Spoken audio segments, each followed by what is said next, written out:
The Legend of Zelda Breath of the Wild is a love letter to the venerable series from Nintendo. It is a summation of everything that makes the Zelda games wonderful, whilst also making the gameplay fun and approachable for older and newer players alike. Once upon a time, there was a kingdom. The kingdom was under threat by the approach of an ancient evil. History and myth said that it was the role of the princess and her appointed knight to defeat the evil and seal it away once more. Fearing the calamity that the evil could cause, the kingdom gathered ancient and powerful machines to defend the people and assist the heroes. And on the day that evil came, it triumphed. The machines were turned on the kingdom. The knight was mortally wounded. The kingdom was lost. Knowing that she was the last hope for her people, the princess sent the knight away to save his life, and she faced the evil alone. For 100 years, the princess held the evil at bay, until the knight would wake once more. That is the Legend of Zelda in Breath of the Wild. You play Link, who has been awoken 100 years after the fall of Hyrule. You awake in a world that is nothing like the world he knew, or the games you know. Instead, everything is changed. Gone is the formula codified in A Link to the Past and Ocarina of Time, an overworld with set dungeons that need specific tools to be defeated in a certain order. Gone are the pieces of the Triforce or the sages you need to collect in order to progress the story. Now, Link is in a vast open world where he can go anywhere, at any time, and do anything. As has been pointed out, that means that once you complete the very short mechanics tutorial in the game's introduction, you're free to go fight the final boss. I mean, you can. You'll probably lose. Again. Instead, the game suggests that you go and gather your strength, and find support in the wilds of the game world. And I would too, because in order to do that, you'll have to play one of the most engrossing and charming games I've ever played. Every aspect of Zelda Breath of the Wild is crafted in a way most other huge open world games just aren't. The graphical style, which blends several painterly themes into something very Ghibli-esque, has no truck with photorealism. Instead, the world is made to feel like a piece of painted art, fantastical and yet immersive, drawing you in and filled with colour and brightness. Each frame could be hand-drawn and all looks solid and cohesive, even as you travel between mountain slopes, volcanic wastes and icy tundras. Each of the different groups in this land, including the monsters, have their own style of architecture and design that is thematically appropriate. The visual distinction between areas really helps to reinforce that this world is no longer a grand civilization, but instead disparate groups trying to rebuild after the calamity of the game's opening. Everything about Breath of the Wild feels effortless and yet carefully considered in design. There are dozens of systems in play at any moment of the game. The player will be using all of them without even a thought. If the player wants to have an action, they can. The game encourages experimentation and exploration. The gameplay loop is designed to offer the player an exceptional freedom of choice. If you want to walk in a straight line from the starting point until you hit the end of the world map, you can do that. If there's a mountain in the way, you can climb it. There are multiple approaches to every situation. The core of what makes Breath of the Wild fantastic is the attention to detail at every individual option in the game. At one point, a woman asked me if I'd seen her son on my travels. I told her no, because I hadn't, and I left her for a few minutes to go and do the traditional Zelda thing of root around her house and find treasures. Then I figured she might have something else to say in the other dialogue options, so I selected the other one. And she called me out on it, in the dialogue, saying that I had said I hadn't seen him before. And I was left surprised and smiling at the fact the developers had been aware that I would try that. Later in the game, I acquired a piece of unique equipment, and as a reward for that, in certain cutscenes and in certain dialogue options, I got slightly different speech than I would have otherwise been given, clearly. It's a very simple trick, and it only works once as a surprise, but Breath of the Wild is stuffed full of little moments like that. brief asides to fill a vast world. And that world map is indeed vast. Some reports have it 4 times the size of Skyrim.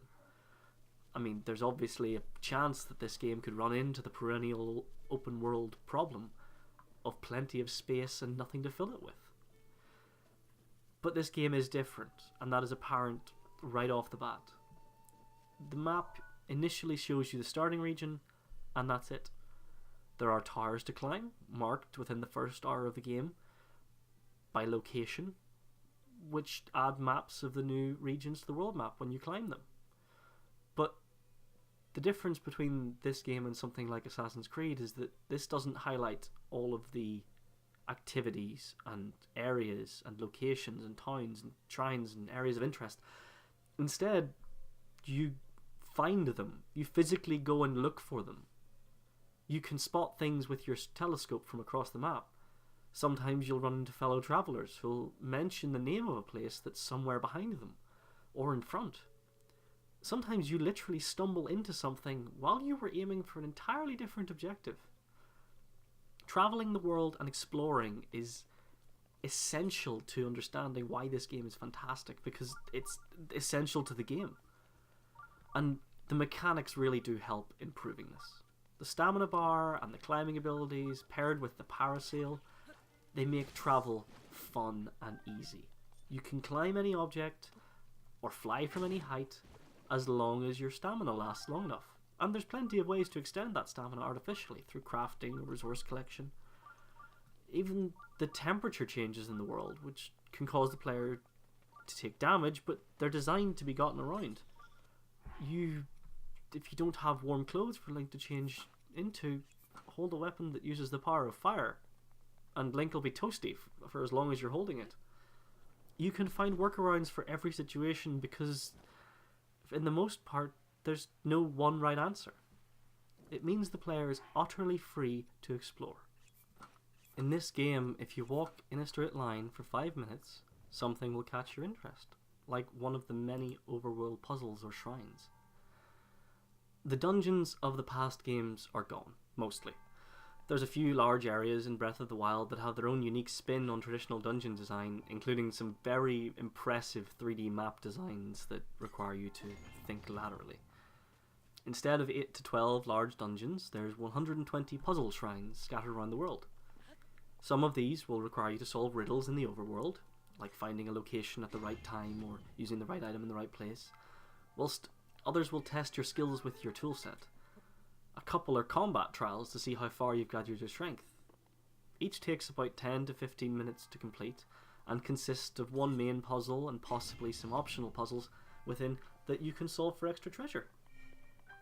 They're generally very well designed, with only taking a few minutes to grasp, but there's still that feeling of satisfaction when you actually manage to get the solution. Even beyond the shrines, there are world puzzles everywhere. If you see an odd pattern of stones or a flower that looks out of place, there's a Korok hiding somewhere nearby that you need to make things right to find. A momentary aside to solve those puzzles will give you resources that allow for inventory expansion in the game. And you'll need to expand that inventory to deal with the game's combat. There are 2 things to know about combat in Breath of the Wild. There's weapons and there's mechanics. Much has been made of the fact that Link is scavenging weapons and items in this game. Early on, this means you'll be grabbing rusty swords and spears out of the ground or stealing them from enemies. These weapons are flimsy and suffer durability problems and only last a little while, so you're constantly switching and changing, finding different methods for attacking around the world. There's a big focus on actually learning the moves of opponents and side dodging, backflipping out of the way, or using a carefully timed shield to parry. Get those moves perfected and you'll be rewarded with a chance to conduct a flurry strike and rapidly deal damage as the camera slows down cinematically. Initially, combat has a very desperate air about it. Link is refining his skill as you find yours. With your weaker equipment, often the player will be finding themselves scrambling for dropped gear or desperately dodging to cover for a broken shield at the wrong moment. There are options though. Throwing your weapons is always hilarious, even if opponents do sometimes grab them and then mock you for it. And for weapons like boomerangs, getting used to throwing and catching is essential. And the weapon variety is excellent. with axes and swords and hammers and two-handed weapons and boomerangs and magic weapons and spears and magic wands, and all of them function in fairly common ways, but with vastly different timing and strength and range. Until the player gets a bigger weapon inventory, it's often the case that you might keep your favourite weapon type in reserve until you recognise a bigger threat. But as Link's skill grows and as your confidence grows, so do the weapons. Stronger and more durable weapons become available freely as the game goes on. So there's a sense of progression in the journey. And this is followed in the combat. This mirrors the growing strength of Link as he prepares his efforts to face the final boss. And the nature of the mechanics, as I said before, means that there's multiple solutions to any combat encounter. Opponents in the bottom of a hill can have bombs or giant rocks rolled on top of them. If it starts to storm lightning, well, metal weapons conduct electricity. Throw one nearby an enemy and lightning will end up hitting them sooner rather than later. If monsters are asleep in a camp, why not go steal all their weapons by sneaking in before they get up, and then they're fighting with their fists? Or, in the worst case scenario, when you bite off more than you can chew, jump off a cliff and float away. Combat and movement and everything about that, it feels natural and fluid. It's just another state of the game world supporting the game as a whole. Now, in defining that world and supporting it, there are a couple of points I initially had problems with. The music, in particular, seemed worrying when the game began. The introductory area has a big focus on very simple piano melodies that feel quite sparse in a series that is so well known for musical elements. There's stirs of the traditional series theme as you begin exploring, but initially it seems very barren. But as the world is explored, the music becomes more and more frequent and enjoyable, and my fears fell away. Places where people have gathered and civilization still reigns are filled with music. Only the wilds are silent, and even those are punctuated with the discordance of world bosses and enemy themes as they encounter you. What's especially nice is that each of the regions appears to have a different signature theme and instrument too, delineating the areas of the world even by sound alone.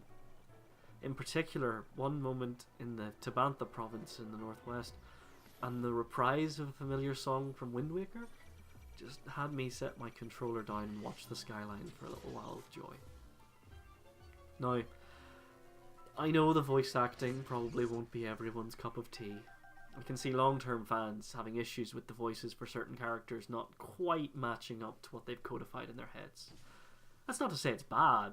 There's some delightfully evocative work being done, especially by the voice actress for Zelda.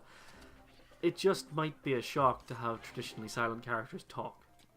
Now, this game makes plenty of changes to the formula of Zelda, like the attitude to music, or the voice acting, or the map structure. But none of them are bad. All of them are just different, and in most places just really fun as well. And beyond that, the story is different and a lot more enjoyable, I think, than some Zelda games. The narrative about Princess Zelda stands as one of my favourite elements of the whole story. This is literally the legend of Zelda. It is about what she did 100 years ago and how that has affected the world now. And in terms of the wider world and how that's affected, every single person in this game has their own name and personality, and many of them present little non-marked side quests or storylines for the player to find and explore.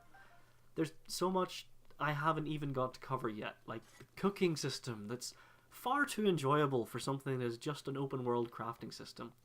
There's the masterfully crafted animation in this game, on the enemies, on everything, creatures, even the wind, that convinces you that everything in this world is fully realised. I want to talk about so many things, like the story of building Tarry Town, the time I was fighting a rock monster and worked out that I could climb on its back, Shadow of the Colossus style.